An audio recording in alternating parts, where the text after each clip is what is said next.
Yeah, as much as you know, I'm actually Chinese, and actually, 我可以讲 Mandarin. 我很 excited for this trip.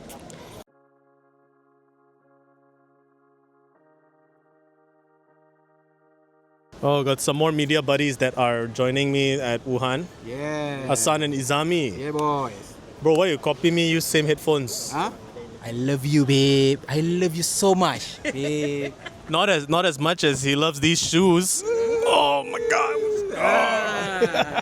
As you know, I just came back from Wuhan, China, and it's because I went to visit TCL's AC Intelligent Industrial Park, as well as the CSOT R&D and production base, where they do their display panels, over a few days to see what they were all about. But of course, I can't just make a video about the factory.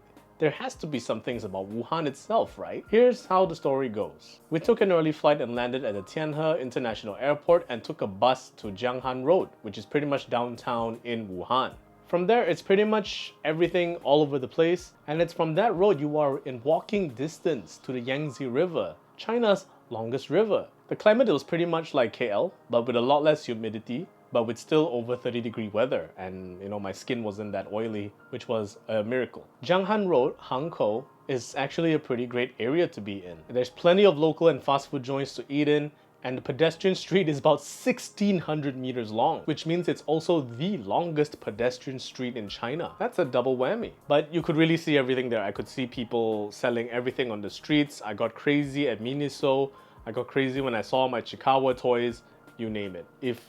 If there's something you want, it's probably there. Just make sure that you install Alipay. We all came as a group, also with my friend Izami, and we all got to eat lots of really nice food in pretty decent restaurants. But the real heart of the city is its stomach, and its stomach is actually in the streets. It's just countless streets and alleys of deep fried food, noodles, rice, various meat skewers, you name it, coming from all over the place, and they're hella affordable. But the most important dish to Wuhan is actually 热干面, which is hot dry noodles. It's a very staple dish in Wuhan, bursting with a lot of flavor and a lot of personality because it's actually the driest noodles I've ever eaten in my entire life. I'm just glad that I had the foresight to anticipate that dryness and bought a drink immediately. Could have it just as is or with different types of meats, so I picked the beef because that's what I like. The sauce is a concoction of sesame paste, soy sauce, pickled veggie, garlic, and some chili oil, and that combination was just insane. It's actually the preferred breakfast food because Wuhan is actually like the breakfast capital of China, but it's just like how nasi lemak is a staple in Malaysia. You could have it anytime, and I decided to have it at night. And the lady that was operating that store, it never closes.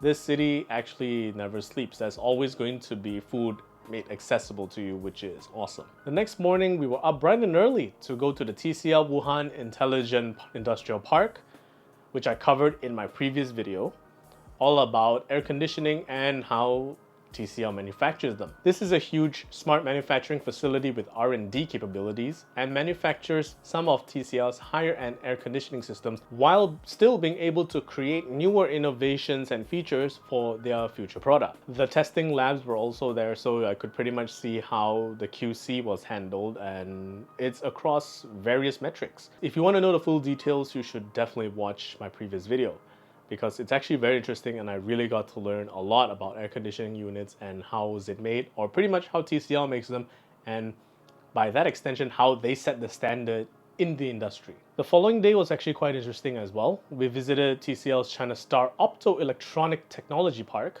or CSOT. It's where they pretty much do their R&D and manufacturing of their higher end panels, with a couple of projects built into the whole infrastructure for small to mid-sized displays. It's actually where their core R&D happens, with over 80 billion renminbi worth of investments just to make this happen. It's a self-sustaining facility because, you know, the making of panels is very resource heavy, and it also impacts the environment, and it consumes a lot of electricity and water. So they actually have their own substation, wastewater management system, a special gas station, and a warehouse to store all hazardous materials, because all these panels are made of various materials, as you know. There are 3 production lines, each with their own specializations. The T3 project is the world's largest single LTPS display production line, and it caters to mid to high-end smartphones, tablets, laptops, and even in-vehicle displays for many of the brands you actually recognize in this video. So in short, they pretty much make a chunk of the world's